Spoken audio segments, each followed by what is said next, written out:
The laugh that echoed the sky over Colony Delta Nine was always red. Storms rolled in from the north every morning, coating everything in rust and silence. Machines hummed. Soldiers marched. And in the corner of a broken supply station, a small, alien girl stood quietly, shivering. Her name was Nyla. She looked no older than 10, though her species aged differently. Her skin was pale blue, her arms thin, and her eyes far too big for someone so small. Her clothes were torn, her feet were bare. She held a cracked food bowl in both hands, empty, except for a few crumbs. She hadn't eaten in days. People passed her like she didn't exist. Alien traders, security bots, workers. No one looked at her. No one stopped. No one cared. Until the laughter started, a tall alien stepped forward from the crowd. His name was Commander Varnak, and he wore the golden armor of the Zorax militia. His chestplate was lined with medals. His voice was loud and sharp, echoing across the station. "Look at this pitiful thing," he sneered, pointing at Nyla. "A stray. On my base. Where are your parents, little worm?" Nyla didn't answer. She just looked at the ground. Commander Varnak kicked at her bowl, spun into the dirt, and landed upside down. The crowd around them chuckled. Others didn't laugh, but they didn't speak either. They simply walked faster, afraid of becoming the next target. Varnak crouched beside her. "You think someone will help you?" He whispered. "No one helps the weak. Especially not a worthless street creature like you." The girl didn't cry. She didn't scream. She just stood still and watched. Because someone was watching. From the edge of the market, quiet, still. Arms crossed, a human. He looked like just another dusty worker cargo vest. Gloves, scratched boots. A single scar ran down the left side of his cheek. His name was Jace. He had seen too many things in his life. Too much blood. Too many bullies. In uniform. And he had learned one rule. Monsters like Varnak only understand pain. When Varnak raised his foot again, this time to kick the girl herself, no sound, no warning. Just one step forward.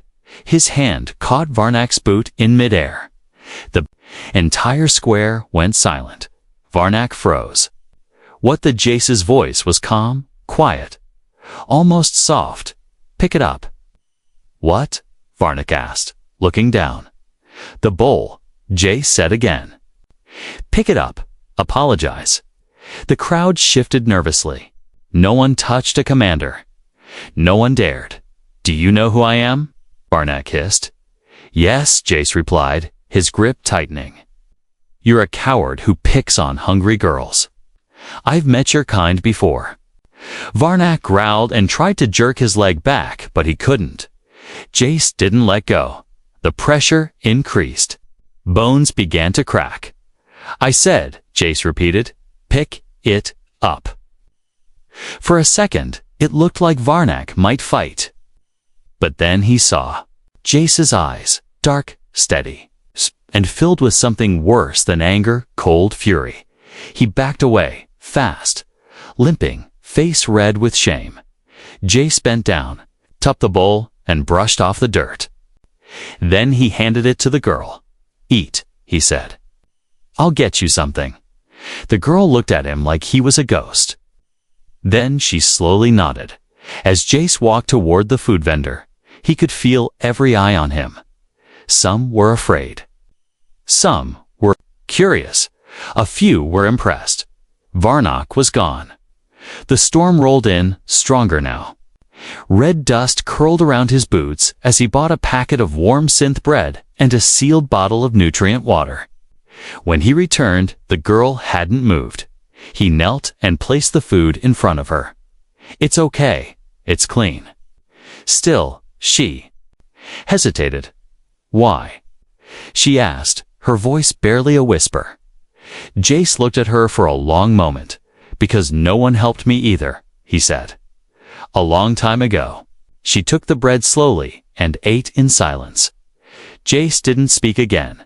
He just sat beside her, not as a soldier, not as a hero, just as someone who had once known what it meant to be alone and far above them. Unseen through the dusty sky, a camera blinked red dot. Someone had recorded everything, and someone else was going to be very angry. The human stares back. The wind screamed outside the station that night, howling like it was alive. Red dust slammed against the metal walls of Jace's shelter. Inside, the light was low. Quiet filled the air, heavy and soft until a faint knock echoed against the door. 3 soft taps. Pause. Then 2 more. Jace opened the door slowly. There she was in YLA. She stood in the storm, holding her now empty food bowl, her head bowed. Her shoulders trembled not from fear, but from cold. Her bare feet were red from the dust. Her eyes looked up at him, wide and unsure. She didn't say a word. Jace stepped aside. "You hungry again?" he asked. Nyla nodded. He walked to the heating unit and poured warm water into a small tin. He added a few ration cubes, basic food, but better than the dirt outside. She stepped in carefully, like she didn't belong, like the floor might collapse beneath her jacket. Placed the food down on a small metal crate and sat on the floor across from her. He didn't speak, just watched her eat. After a few minutes, Nyla finally whispered, "You're not like the others." Jace shrugged. Maybe I just remember being hungry too well. She studied him, her large alien eyes reflecting the soft light. "Where are your people?" Jace didn't answer at first. "Gone," he said finally. "War, disease, politics." "Doesn't matter now." Nyla lowered her head again. "I had a mother. She gave me this." She pointed to a small metal charm tied around her neck. It was rusted, but shaped like a spiral sun. "She told me to run when the flames came, so I ran. I never saw her again." Jace didn't ask what the flames were. He already knew. Many colonies ended that way. She continued softly. "Everyone looks through me, like I don't exist. But today, you didn't. You exist to me," Jace said quietly. Outside, the storm grew louder, but inside the small shelter, warmth slowly returned. Suddenly, a loud thump against the back wall. Nyla dropped her bowl. Jace was on his feet in a flash, reaching for a hidden plasma tool he kept under a floor panel. He gestured for Nyla to hide behind a crate. Another thump, then silence. Jace opened the back door slowly and found a piece of stone with a message scratched into it. "Watch yourself, human. She's trash. Next time, we burn you both." His jaw clenched. He didn't make a sound. He walked back inside and closed the door. Nyla was trembling behind the crate.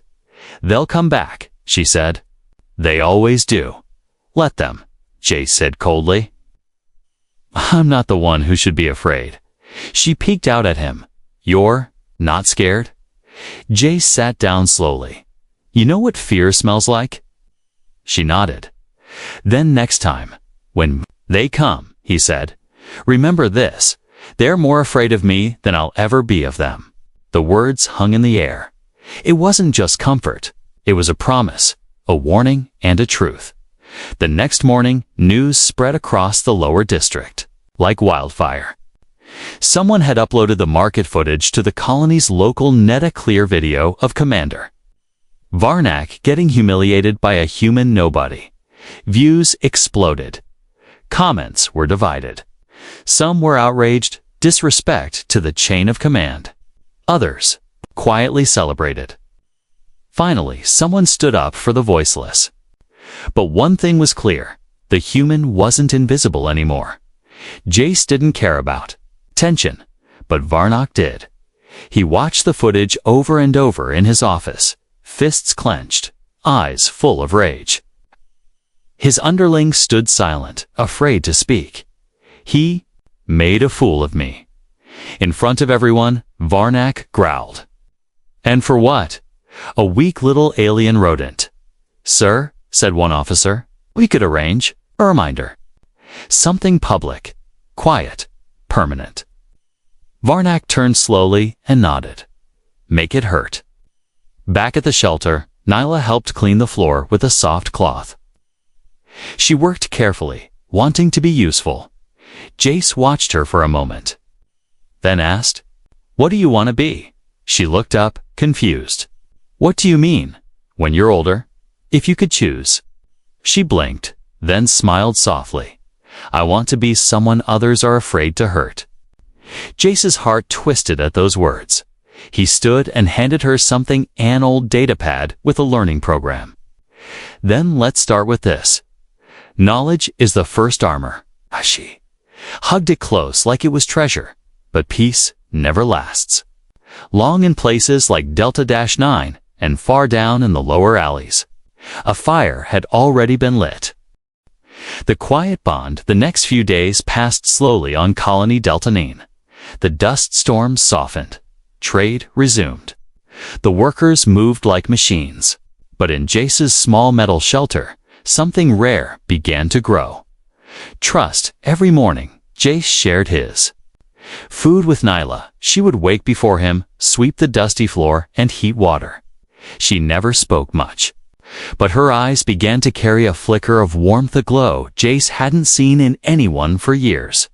One night, as he patched a cracked wall panel, Nyla sat nearby with the datapad he'd given her. She stared hard at the glowing screen. What are you reading? He asked. Your human war stories, she said softly. The ones with soldiers who fought for each other. Not for land, not for glory, just each other. Jace nodded.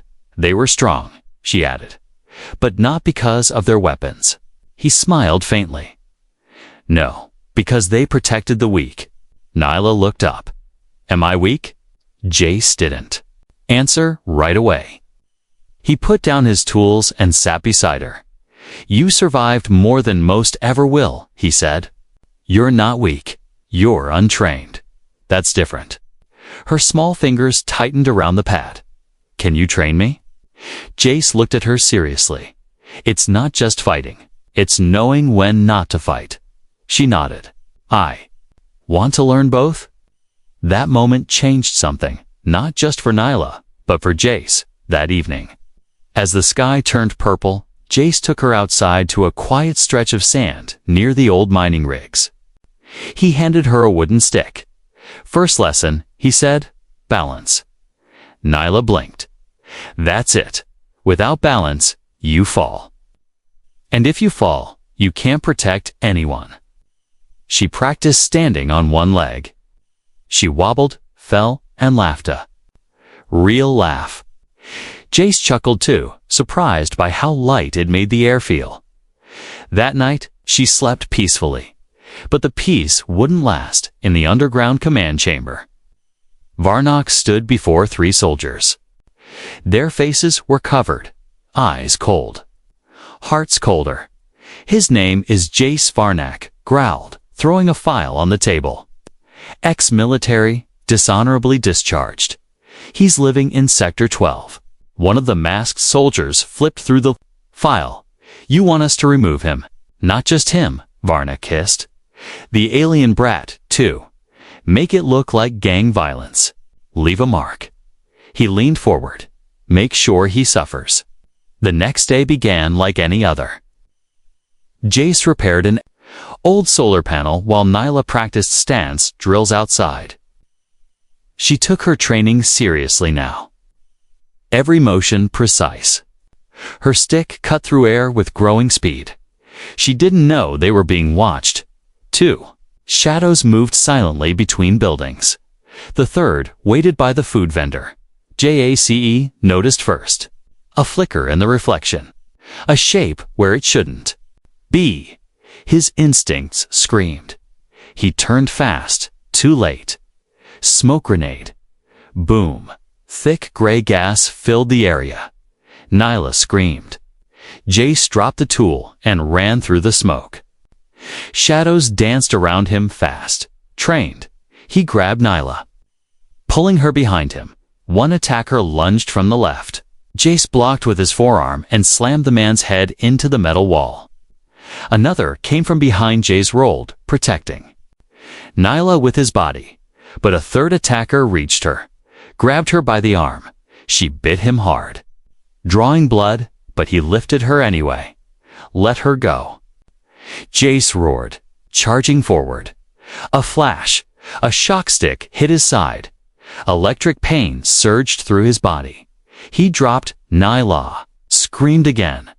Jace saw them drag her into a hover transport. He tried to crawl, but his limbs wouldn't move. And then silence. Hours later, Jace woke in a clinic. A medic bot hovered nearby. Vitals stable, it said. Fractured ribs. Electrical burns, no permanent damage. He sat up. Nyla, he croaked. The bot said nothing. He stumbled to his feet, grabbed his coat, blood on the collar, dust in his mouth, pain in his bones. He didn't care. He limped out the door and into the street. And as he stood beneath the blood-red sky of Deltanine, Jace whispered one promise. I'm coming for you. Asterisk the broken past. Jace limped down the alleyway, hand pressed against his ribs. Every step burned, but he didn't stop. His body was screaming, but his mind was sharp locked on one name, .nyl. She was gone, taken, and he would get her back. He passed through the marketplace, ignoring the stares. Blood still stained his shirt. His boots dragged dust as he walked straight to the old weapons deal. Ran ancient alien with 4 eyes and a metal arm. Still breathing, human. The dealer grunted. I need gear, Jace replied. Stealth. Tracking, low profile. The alien raised an eyebrow. Someone hurt you? They took a child, Jace said, voice low. I want them to regret it. The dealer paused, then nodded slowly. He handed Jace a small black case. This one's free. For her. Far away, in an underground holding cell, Nyla sat on cold metal floor, hands bound. The room was dark, just one flickering red light overhead. Her skin was bruised. Her lip was bleeding. She had fought when they grabbed her, but she was small, and there were too many. A tall shadow entered the room. It was Commander Varnak. He crouched down in front of her, face full of false kindness. You're lucky little one, he said. Most like you don't live this long. She didn't respond. I saw that footage, he continued. You and your human pet, touching. Still, she said nothing. Tell me, Varnak leaned closer. Why does he care? You're nothing. Trash. Nyla raised her head slowly. Her eyes didn't tremble. She spoke with a whisper. You fear him. Varnak flinched just for a second. Then he slapped her. Her cheek burned. She didn't cry. I could erase you right now, he growled. No one would care. She stared straight into his eyes. He will. Varnak stood and left without another word. Meanwhile, Jace entered an abandoned maintenance tunnel that led beneath the city. The ground was slick. The air smelled like oil and rust, but this path cut through security zones undetected. He moved like a ghost, low, quiet, fast, using the tracker chip he had secretly placed in Nyla's pendant days ago. He followed the signal. It was faint, buried deep beneath the militia barracks, exactly where he expected. He pulled out a small EMP drone and released it. The lights above flickered. Cameras went dark. Guards looked around, confused. Jace slipped through like smoke, knocking one unconscious, dragging another into a vent. His body screamed in pain, but his fury burned hotter. Inside her cell, Nyla heard a strange sound, a click. Then the door slid open. She blinked. A figure stepped in, wrapped in shadows. Jace. She whispered. He didn't speak. He knelt, cutting her bindings. Then he looked into her eyes. "You okay?" he asked. She nodded, barely holding back tears. He handed her a small blade. "Stay close." They moved fast through the corridors. Alarms began to echo. Red lights flashing. "Stop them." Someone shouted, but Jace had planned for this. He slammed a control panel, opening emergency flood doors. The hallway burst with white steam. Guards screamed. Blinded. Jace and Nyla vanished through the side vents, outside the base. A transport waited. An old friend of Jace's, an ex-smuggler named Tyro, sat behind the controls. "You're late," Tyro said as Jace threw Nyla inside. "You're always early," Jace shot back, coughing from the smoke. "Is this her?" Tyro asked, looking at the small girl clinging to Jace's side. "She's family," Jace said. That word hit Nyla like a warm flame. She didn't speak, but her hand held his tighter. The transport rose into the dusty sky. Below, Varnak watched. From the barracks window, his jaw clenched. How is he still alive? A soldier whispered, "We underestimated him." "No," Varnak said coldly. "We underestimated what happens when a human cares." He turned away. "This time, we go. For the kill." Back in the safe house, Nyla sat near a heater. She was wrapped in Jace's old cloak. Tyro handed her a cup of hot broth. She looked at Jace. "Why did you come back for me?" Jace sat across from her. "Because I've seen too many left." Behind, Nyla hesitated. Then said, "You remind me of my mother." Jace's expression softened. "Was she strong?" Nyla nodded. "She smiled even when everything was burning. She told me to run, and I did. I never saw her again." Jace leaned forward. "She'd be proud of you. You didn't give up." The room fell quiet. Outside, another storm was coming, but this time they would face it together. They came at night. The safe house lights flickered once, then twice. Jace's eyes snapped open. Something wasn't right. He grabbed his pulse pistol from under the table and scanned the shadows. Tyro was asleep in the control room. Nyla was curled up on the cot beside the heater, breathing softly, then dash crack. A window shattered at the back. Jace moved fast, flipping the switch that dropped the security gate, but he was too late. 3 figures rushed in black armor, glowing visors, military precision. One threw a stun grenade. The flash hit like lightning. Jace tackled Nyla, covering her with his body as the blast shook the walls. He rolled, stood, and fired. Zap! Zap! One attacker dropped. Another dodged behind the crate. Jace grabbed Nyla and shoved her toward the crawl. Space under the floor.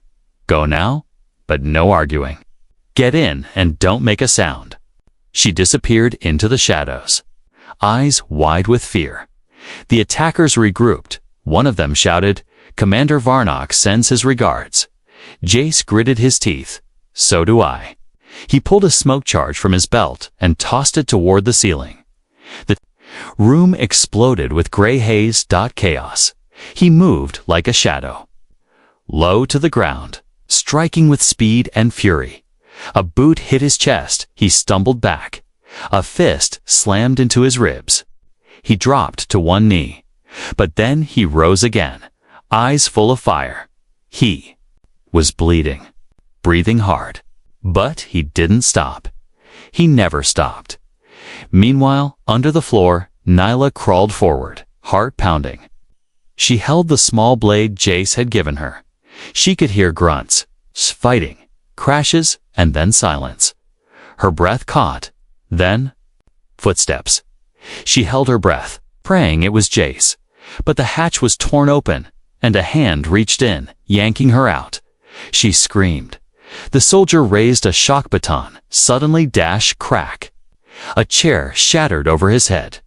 Tyro stood behind him, panting, holding the broken leg of the chair. "That's my good arm," he muttered. "You owe me." He grabbed Nyla's hand. "Come on, kid." They pulled her free, just as Jace burst back into the room, blood running down his face, holding the last attacker by the collar and slamming him into the wall. The man dropped, unconscious. Jace scanned the room, eyes wild. Before spotting Nyla, she ran to him and threw her arms around him. He winced, but hugged her tight. "Are you okay?" he asked. She nodded. "You?" He smiled, just a little. "Still alive, barely." That night, after cleaning his wounds and locking down the hideout even tighter, Jace sat at the edge of the room, staring at the flames in the small heater. Tyro patched his shoulder. "You know this isn't over." "I know, Mother. Not just sending warnings anymore." "I know," Tyro sighed. "You're planning something stupid, aren't you?" Jace didn't answer. He looked at Nyla, now fast asleep, wrapped in his coat. He turned to Tyro. "They keep calling her trash, like she doesn't matter." "She's just a kid," Tyro said. "She's more than that," Jace replied. "She's the future they're trying to crush." Tyro folded his arms. "So what now?" Jace stood. "Now, we go hunting." At dawn, Jace returned to the black market arms dealer. The old alien stared at him. "Back so soon?" "I need a favor," Jace said, dropping a chip on the table. "And maybe, a weapon from the old days." The alien opened a locker. Inside was a long black case. "I never thought you'd touch this again." "I never thought I'd have a reason," Jace muttered. He opened the case. Inside was an old exosuit scarred, dented, but still deadly. Human. Tech, ancient, rare. Jac reached out, touching the chest plate. "Let them send everyone they want," he said. "Next time, they don't walk away." Back at the hideout, Nyla was awake. Watching a map of the colony flash on the HOLO dash table, red dots showed Varnix patrols, blue dots safe zones. She looked up as Jace entered, carrying the case. "What's that?" He placed it on the floor and opened it. Her eyes widened. "That was yours." He nodded. "Before I lost everything." "Why now?" she whispered. Jac met her eyes. "Because you're the only thing I won't lose." In the shadows of the colony, whispers began to spread. "That human, he's still alive, and this time, he's angry."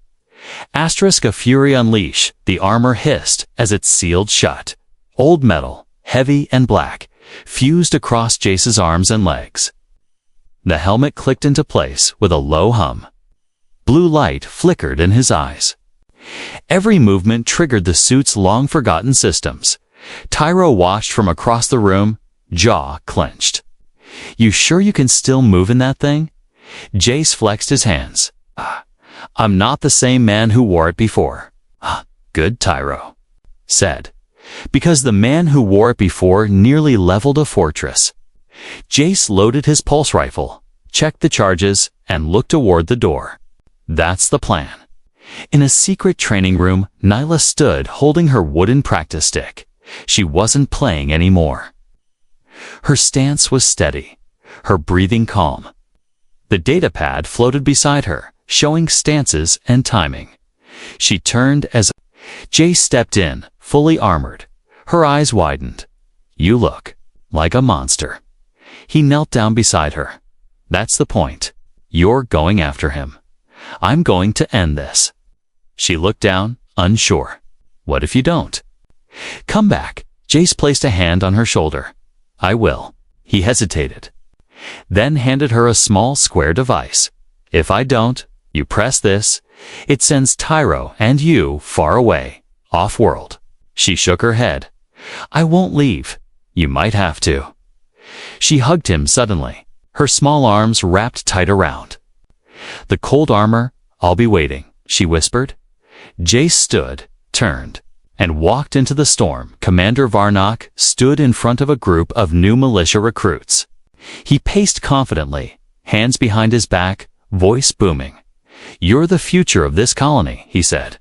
"We defend strength. We crush weakness."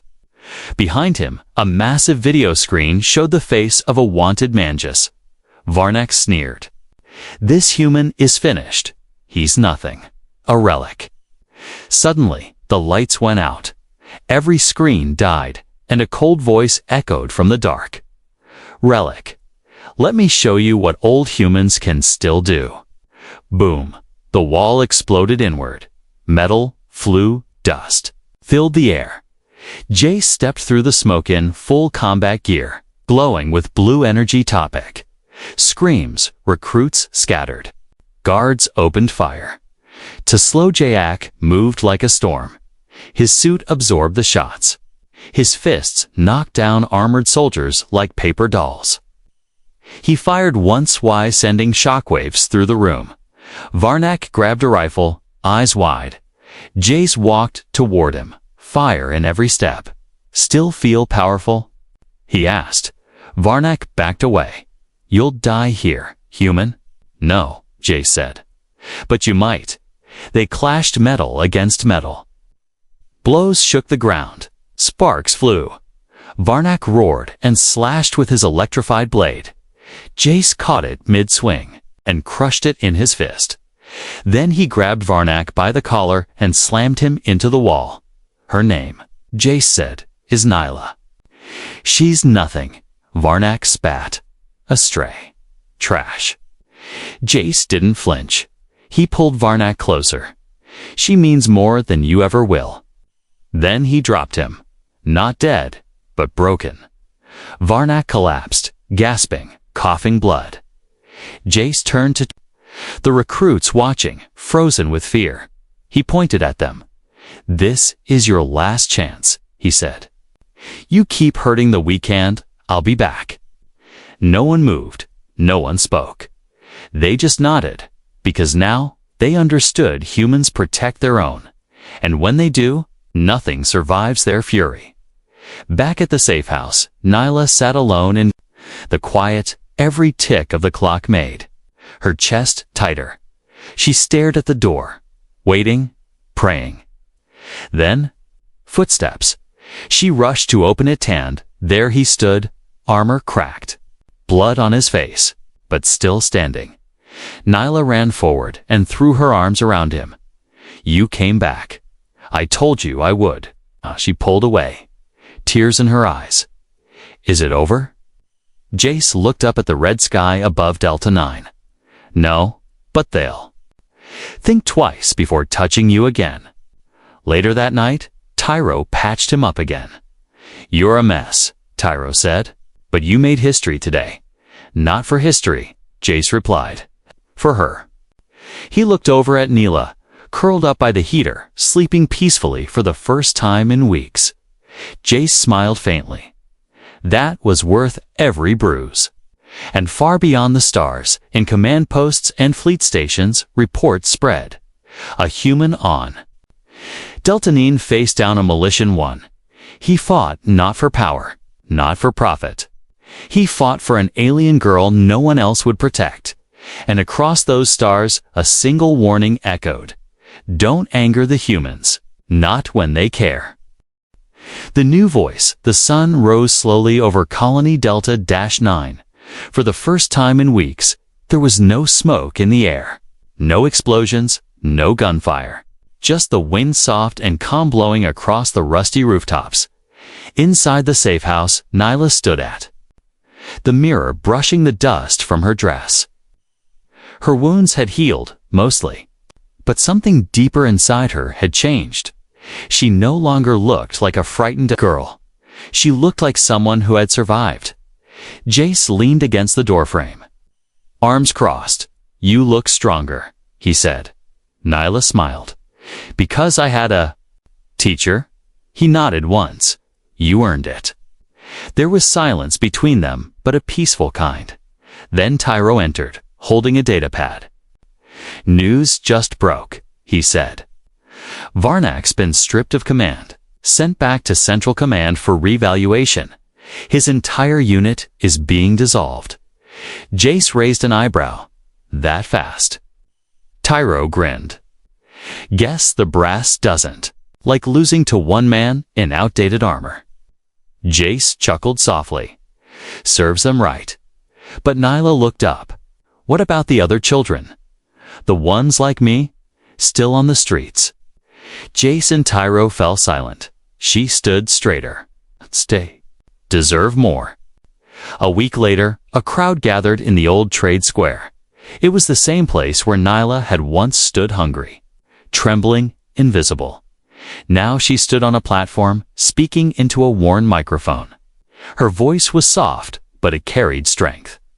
My name is Nyla, she said, and I used to think I was nothing, that I was born just to be forgotten. But someone reminded me that I matter. She looked at Jace, standing in the crowd.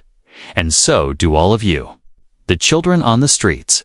The workers no one sees. The weak they call trash. Whispers spread through the audience. Nyla continued. We don't need to fight with weapons. We fight with unity. With kindness, with truth. She raised a hand. Today, we begin again. We are not weak. We are family. The crowd clapped, then cheered. It was small but real, and it would grow.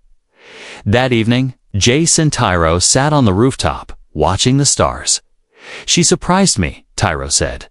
She's full of surprises, Jace replied, sipping from his canteen. You could leave now, Tyro said.